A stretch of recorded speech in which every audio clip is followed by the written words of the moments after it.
Why Africa is rich, but stays poor. The mineral trap. Africa holds some of the most valuable minerals on Earth. Cobalt, lithium, platinum, the raw ingredients that power smartphones, electric cars, and the entire global green energy transition. Together, they are worth trillions of dollars. Yet millions of people living above these minerals remain among the poorest in the world. How can a continent so rich in resources still struggle with poverty? The answer lies in a system that has existed for generations, one that ensures Africa exports the wealth, while the real value is created somewhere else. The Great Resource Paradox. Africa holds the minerals that will define the 21st century. The Democratic Republic of the Congo produces more than 70% of the world's cobalt. Countries like Zimbabwe and Namibia sit on vast lithium deposits, one of the most important materials for modern batteries. Across the continent, nations such as South Africa, Gabon, and Ghana are major suppliers of manganese, platinum, and other critical minerals. Demand for these resources is expected to double or even triple by 2040. Yet the wealth generated from these minerals rarely stays where they are found.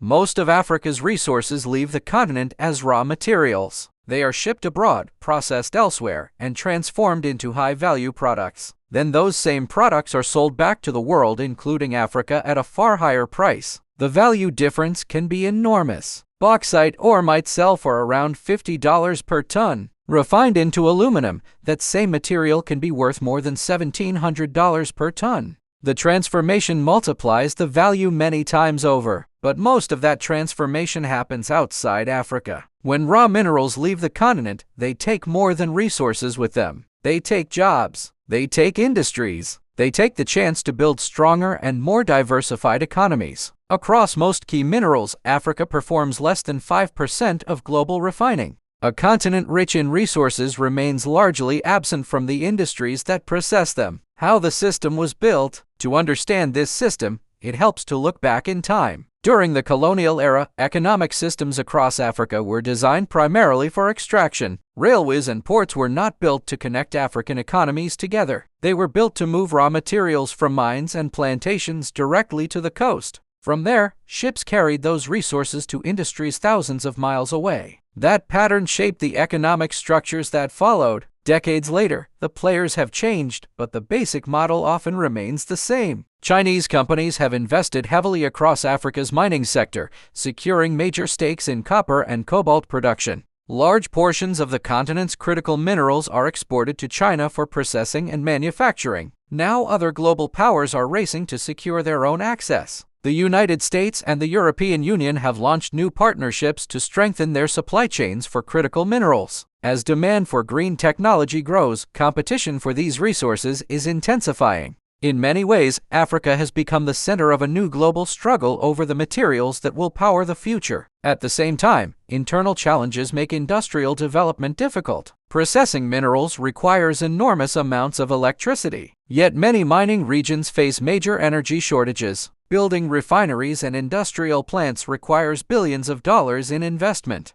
But financial risks and unstable currencies often make borrowing expensive. There are also gaps in specialized skills and technical expertise needed for advanced processing industries. All of these factors combine to keep many countries dependent on exporting raw materials. Africa begins to push back. But across the continent, the conversation is changing. A new wave of policy, often described as resource nationalism, is beginning to reshape how governments approach their natural wealth. Instead of simply exporting raw minerals, many countries now want those minerals processed locally. One of the most powerful tools being used is the restriction of raw mineral exports. Zimbabwe has taken a leading role by banning the export of unprocessed lithium. The message is clear: companies that want access to the country's lithium must process it locally. Namibia has introduced similar restrictions on certain unprocessed minerals. Meanwhile, Ghana is pushing forward plans to process more of its own bauxite domestically. In the Democratic Republic of the Congo,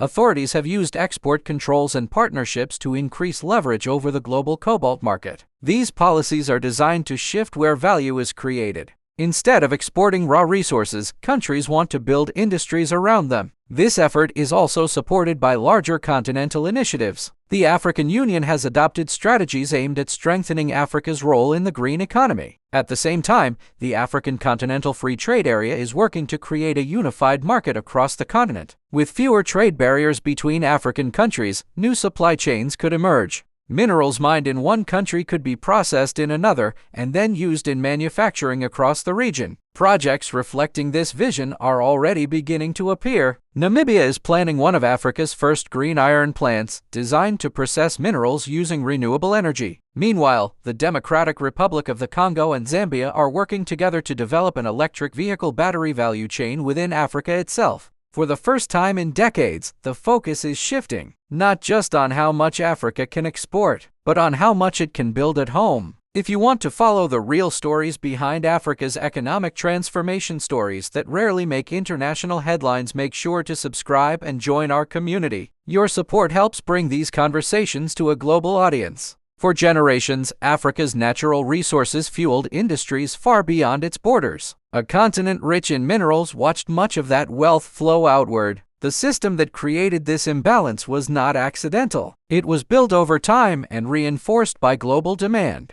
But that system is now being challenged. Across the continent, governments are beginning to rethink how their resources are used. The minerals powering the future are in Africa. And the question now is no longer whether the world needs them. The real question is whether Africa will finally control the value they create. The story of Africa's resources is still being written, and the next chapter may look very different from the last. This is Sal Peer, signing off from Vlog ND, where we work to uncover the true stories of Africa and the world. Thank you for watching.